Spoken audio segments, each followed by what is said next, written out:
महा cartoon TV.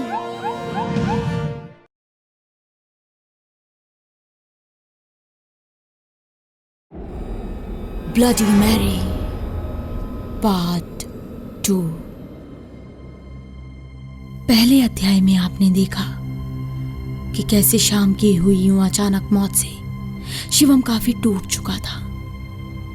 उसे समझ नहीं आ रहा था कि आखिर उसके दोस्त के साथ ऐसा क्या हुआ। आपको क्या लगता है कि ये काम ब्लडी मैरी का ही है या फिर दाल में कुछ काला है? देखिए आगे। शाम की हुई यूं अचानक मौत से शिवम सदमे में जा चुका था। वो अब तक समझ नहीं पा रहा था कि आखिर शाम की मौत हुई तो हुई कैसे। आखिर ऐसा क्या हुआ था शाम के साथ जिसने उसकी जान ले ली। अपने ही विचारों में डूबा हुआ शिवम अब सब कुछ पता लगाना चाहता था। इसीलिए उसने अगली सुबह होते ही शाम के घर जाने का फैसला लिया। वहां पहुंचकर उसने अपने दोस्त की मां को बुरी हालत में देखा, जिससे उसका मन भी दुख से भर गया। वो श्याम की मम्मी से बात करना चाहता था, जिससे वो अपने दोस्त की मौत का पता लगा पाए। लेकिन इस तरह श्याम की मां को बुरी हालत में देख उसने ऐसा करने से अपना मन बदल लिया और वो वहीं फूट फूट कर रोने लगा। रोते रोते शिवम श्याम के कमरे में पहुंच गया, जहां टूटा हुआ शीशा देख उसे कुछ अजीब सा लग रहा था कि तभी उसकी नजर नीचे पिघली हुई मोम की तरफ पड़ी। शिवम को अब इस बात पर कुछ शक होने लगा था। शीशा टूटा हुआ है, पिघली हुई मोम। कहीं शाम ने ब्लडी मैरी का चैलेंज तो नहीं ट्राई किया? हे भगवान, ये मुझसे कितनी बड़ी गलती हो गई। मेरी वजह से शाम अपनी जान गंवा बैठा। शिवम को ये बात समझ आ चुकी थी, पर वो अब जानना चाहता था कि आखिर शाम के साथ ऐसा क्या हुआ था जिससे उसकी मौत हो गई। कैसे उस ब्लडी मैरी ने उसे मारा होगा। इस बात का पता लगाने के लिए शिवम सीधा अपने घर पर पहुंच गया और काफी देर तक सोचता रहा। आखिर मैं ऐसा क्या करूं कि शाम के साथ हुई सारी घटना मुझे पता चल जाए। अगर ब्लडी मैरी का चैलेंज ट्राई किया तो क्या पता वो मेरे पीछे ही न पड़ जाए, तो फिर मैं ऐसा क्या करूं? काफी देर तक शिवम बस सोचता रहा कि तभी उसे एक उपाय सूझा। क्यों ना ओइजा बोर्ड का इस्तेमाल किया जाए। ऐसे में मैं उस शक्ति को भी बुला लूंगा और उससे सारी बात पता भी लगवा लूंगा।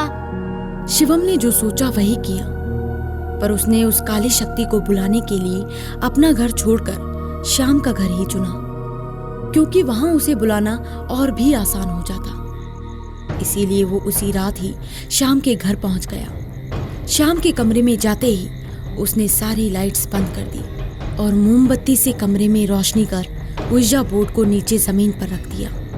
अगर कोई आत्मा इस कमरे में है तो मुझे संकेत दो। अगर कोई आत्मा इस कमरे में मेरे साथ है तो मुझे अपने होने का एहसास दो।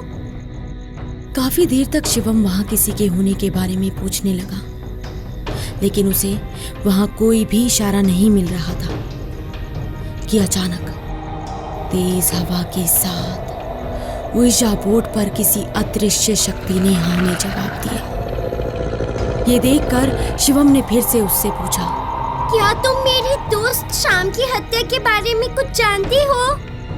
उस अदृश्य शक्ति ने इस सवाल का जवाब भी हाँ में ही दिया। क्या तुम ही ब्लडी मैरी हो? क्या तुम मुझे बता सकती हो कि उस दिन मेरे दोस्त के साथ क्या हुआ था? ऐसा बोलते ही कमरे में तेज तेज हवा चलने लगी और उड़ते हुए कुछ सामान शिवम के सर पे आ गिरा और वो उससे बेहोश हो गया। पता नहीं मेरे साथ अचानक ये क्या हो रहा है। ना ही मुझे नींद आती है और ना ये डरावने सपने आना बंद होते हैं। ये क्या हो रहा है? कौन है यहाँ? कौन है? और ये कौन कर रहा है? कौन है यहाँ?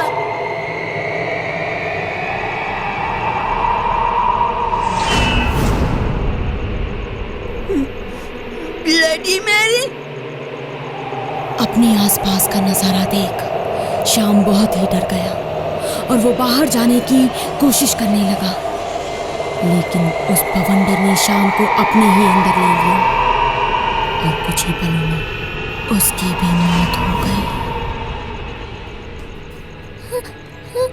ये क्या था? यानी मेरे दोस्त की जान उस ब्लडी मैरी ने ली है। शिवम को अब पता चल चुका था कि आखिर उस दिन श्याम के साथ क्या और कैसे हुआ था, लेकिन अब शिवम करे भी तो क्या करे, क्योंकि उस ब्लडी मैरी से पंगा नहीं लिया जा सकता था कि तभी कमरे में उसी तरह की आंधी चलने लगी और देखते ही देखते कमरे में वैसा ही बवंडर आ चुका था। शिवम को कुछ समझ नहीं आ रहा था, क्योंकि उसने तो अब तक ब्लडी मैरी को बुलाया ही नहीं था। फिर जो उस कमरे में था वो क्या था? जिसके बाद उसने ouija बोर्ड पर पूछा, क्या तुम ब्लडी मैरी हो? पर मैंने तो ब्लडी मैरी को बुलाया ही नहीं। शिवम के ऐसा बोलते ही कमरे में तेज तेज हंसने की आवाजें आने लगी।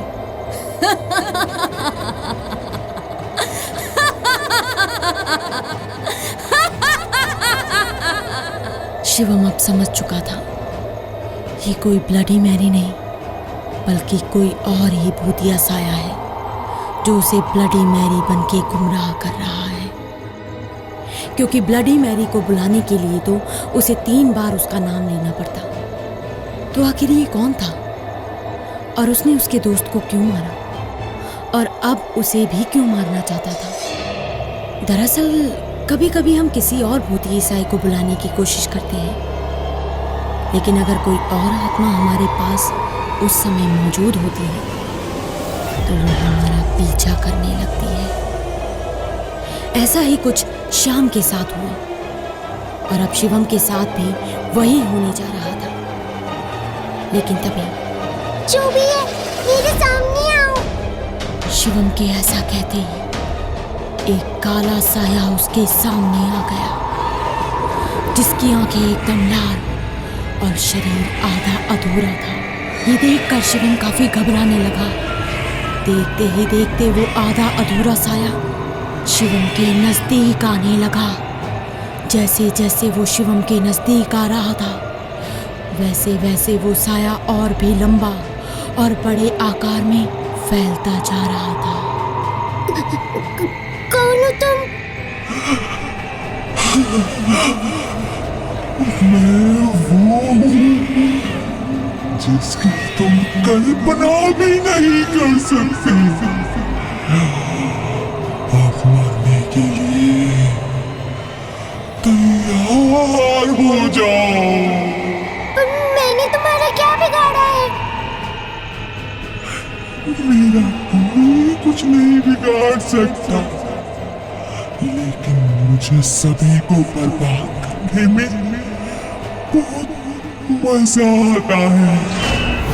कल तेरे दोस्त की बारी थी, आज तेरी है। नर्क से आई हुई डरावनी शैतानी शक्ति इंसानी आत्मा की भूखी होती है। मैं भी उसी का भूखा हूँ। मरने के लिए अब तू भी तैयार हो जा। शिवम समझ चुका था कि ऐसी सन की शक्ति से खुद को बचाना असंभव है कि तभी उसने इसका भी तोड़ निकाल लिया। अपने साथ छुपा कर लाया हुआ गीता का ये पवित्र ग्रंथ शिवम ने ouija बोर्ड पर रख दिया, जिससे उस काली शक्ति की ताकत कमजोर होने लगी।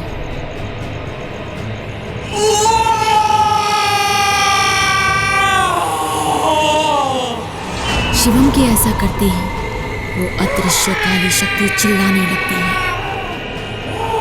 और वो बवंडर भी धीरे धीरे करके शांत होने लगता है और कुछ ही पलों में सब कुछ उस कमरे में पहले जैसा हो गया। शिवम ने अपनी समझदारी से अपनी जान तो बचा ली, लेकिन अगर श्याम भी अपने दोस्त के बार बार पूछने पर उसे अपनी परेशानी बता देता तो शायद आज वो भी जिंदा होता।